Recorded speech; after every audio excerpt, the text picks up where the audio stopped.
लोकशाहीचा बुलंद आवाज, रिपब्लिकन वार्ता, महाराष्ट्र. मुले चोरणारी समजून लोकांनी पकडली, मात्र ती निघाली वेडी. वडोद बाजार पोलिसांनी तात्काळ दखल घेतल्याने अनर्थ टळला. छत्रपती संभाजीनगर जिल्हा फुलंब्री तालुक्यातील वडोद बाजार गावात एक महिला चोर समजून लोकांनी पकडली, मात्र वडोद बाजार पोलिसांनी तिची चौकशी केली असता ती मानसिक आजाराने त्रस्त वेडी निघाली. वडोद बाजार गावात लहान मुले चोरणारी समजून एका महिलेला गावकऱ्यांनी पकडून ठेवले व पोलीस ठाण्यात त्याची माहिती देण्यात आली. ही बातमी गावभर वाऱ्यासारखी पसरली व गावात उलटसुलट चर्चेला उधाण आले होते.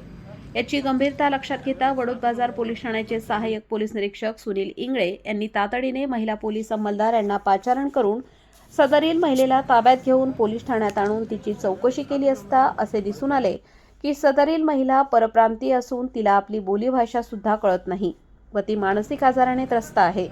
म्हणून तिला फुलंब्री येथील शासकीय रुग्णालयात प्रथम उपचारासाठी नेले असता डॉक्टरांनी सांगितले की ही घरातून भरकटलेल्या अवस्थेत फिरत आहे, ती मानसिक आजाराने ग्रस्त आहे असे सांगितले असता पोलिसांनी तिला माणुसकी वृद्ध सेवालय गावंदरी तांडा जटवाडा रोड संभाजीनगर येथील समाजसेवक सुमित पंडित यांच्या देवालयात तात्पुरत्या निवाऱ्यासाठी दाखल केले आहे.